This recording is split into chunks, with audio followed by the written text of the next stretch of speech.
میں چلا ہوں علی سے ملاقات کو،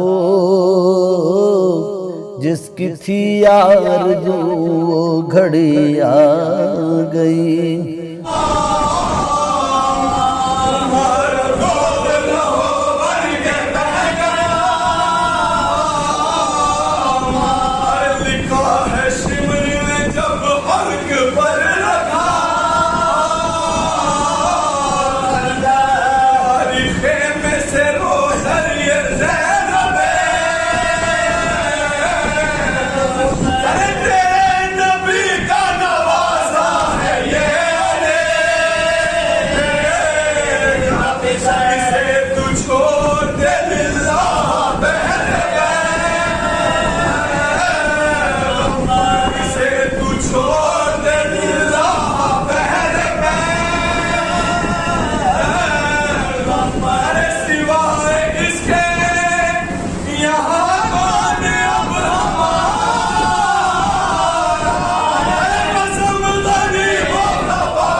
میں گزارش گزار ہوں اپنے امام جمعہ والجماعت جناب ظہر اختر جعفری صاحب کی خدمت میں کہ وہ آئیں، جو یہ کتابچہ محمود حسین رضوی صاحب کے لیے شائع کیا گیا ہے ان کی سوانح عمری کے لیے، اس کا اجرا کریں اور اپنے تاثرات کو پیش کریں۔ اور اس کے بعد میں جناب محمد حسین حسینی صاحب کی خدمت میں گزارش گزار ہوں گا کہ وہ جلوہ افروز منبر محمد صلوات دینا پر محمد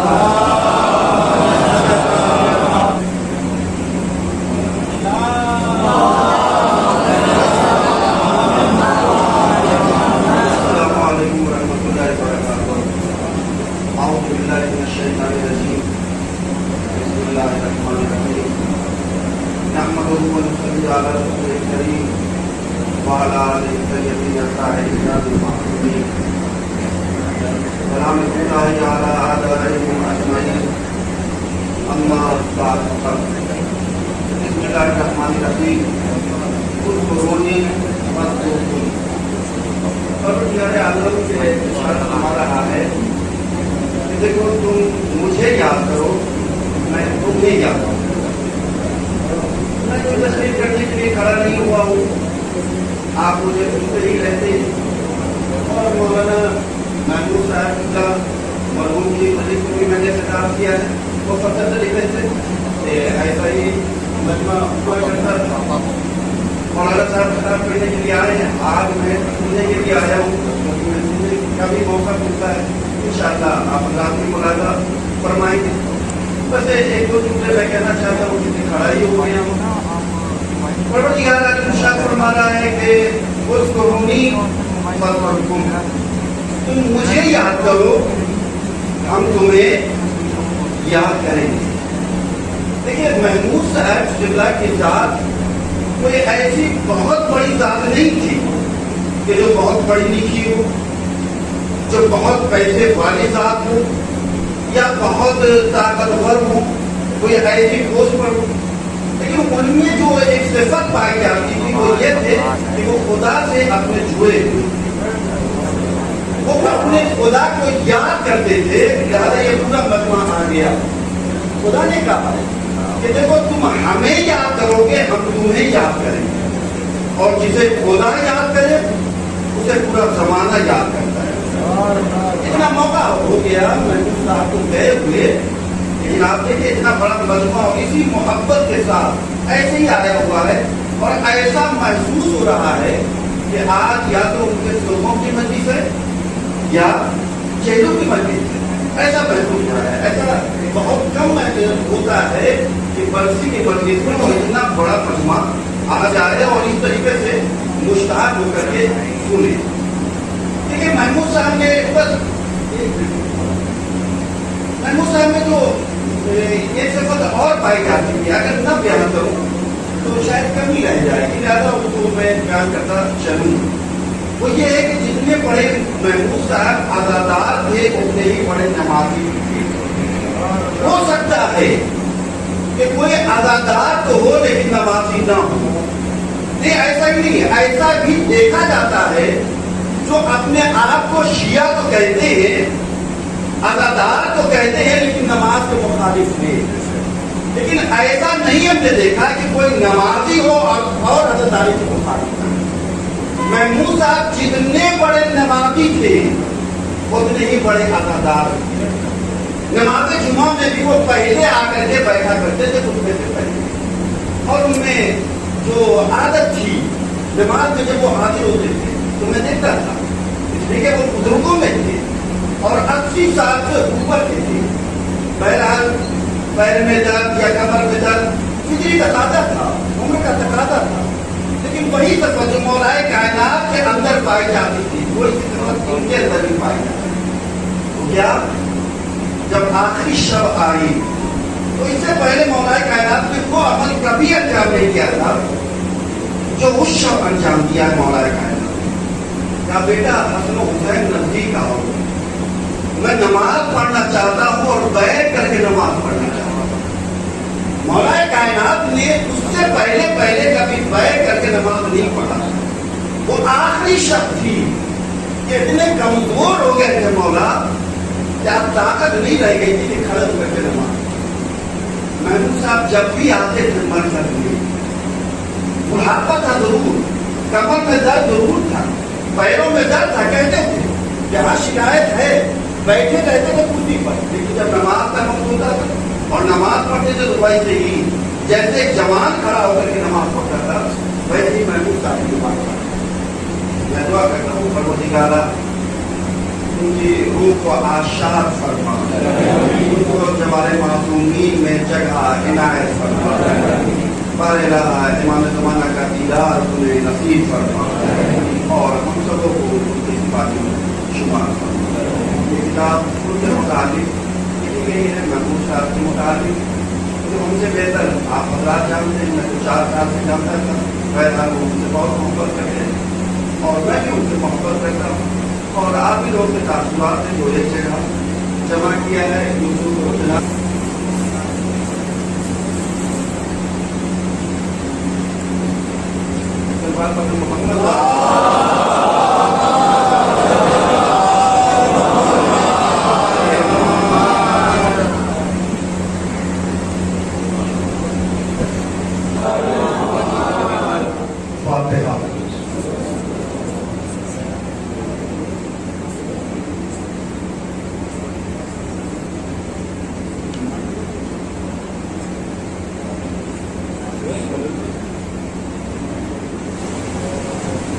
لا حول ولا قوة إلا بالله العظيم۔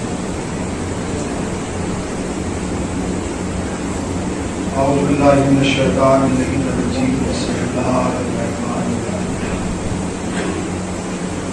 الحمد لله الذي ذكر بشر الذاكرين وشكره بقول الشاكرين وطاعته نجاة للمطيعين، الصلاة والسلام على رسول الثقلين محبوب ربی مشرقین ورب المغربین ولی الدارین امام القبلتین جد الحسن والحسین ابی القاسم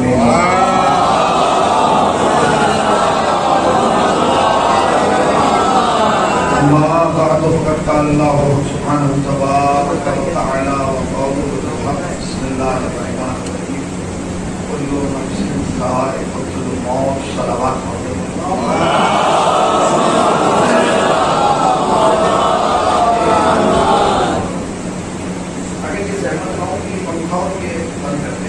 گرمی ہو جائے گی تو بہت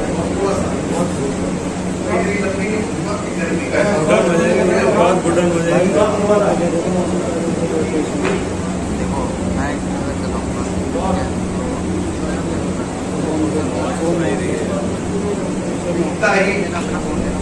واجب الاحترام علماء کرام اور حاضرین ایک مرحوم کے سال ثواب کی مجلس اعزاز اور ہماری مجلس ورثی منعقد کی گئی ہے اور ہم اور آپ جمع ہوئے ہیں تعزیت پیش کرنے کے لیے اور صبر کی تلقین کرنے کے لیے۔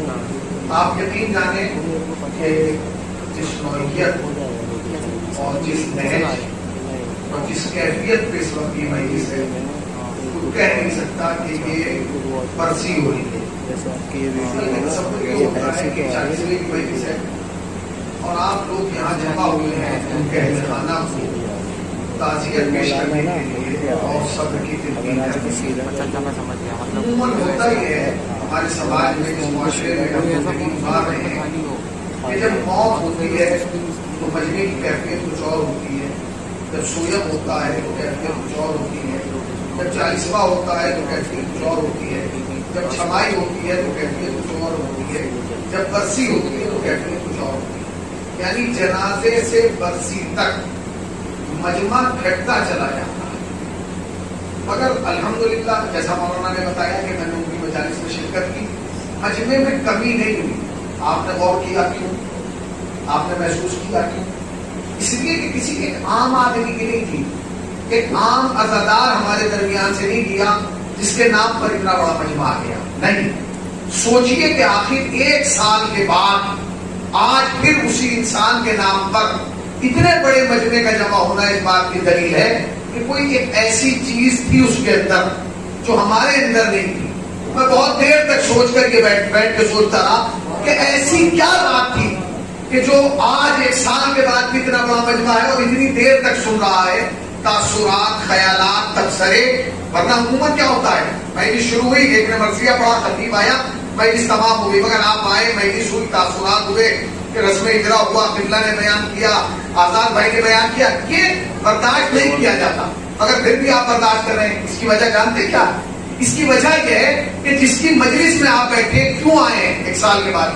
اس لیے کیونکہ اس نے پوری زندگی حسین کے نام پر جمع کیا تھا, آج حسین نے اس کے نام پر جمع کیا.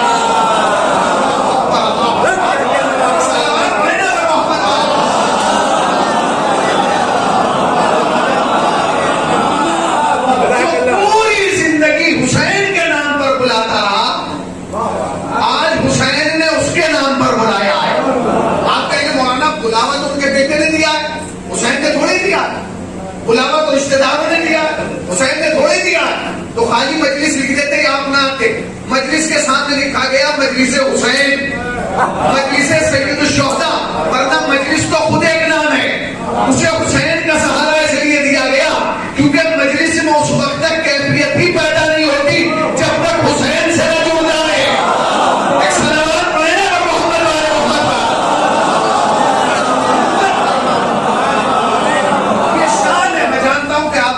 اس وقت مجلس سننے کے بالکل مون میں نہیں.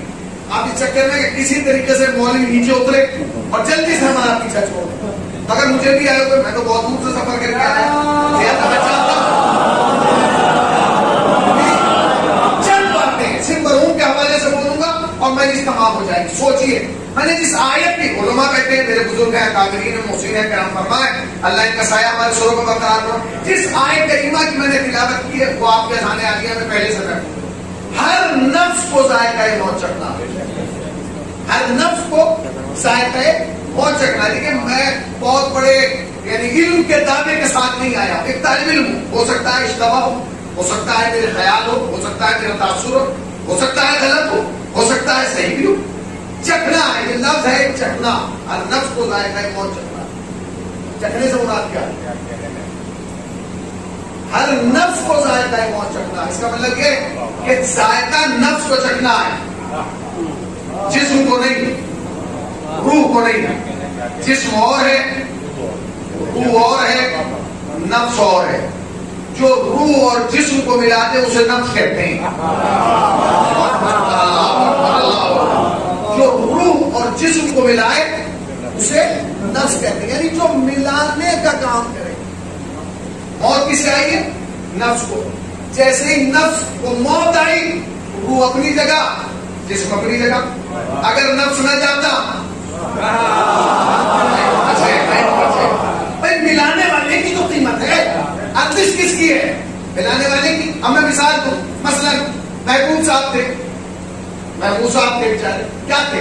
ملانے والے تو تھے. عزادار تو آپ اپنے گاؤں میں بھی تھے. میں نے لفظ کہا ہے بھائی, عزادار تو آپ میمن میں بھی تھے.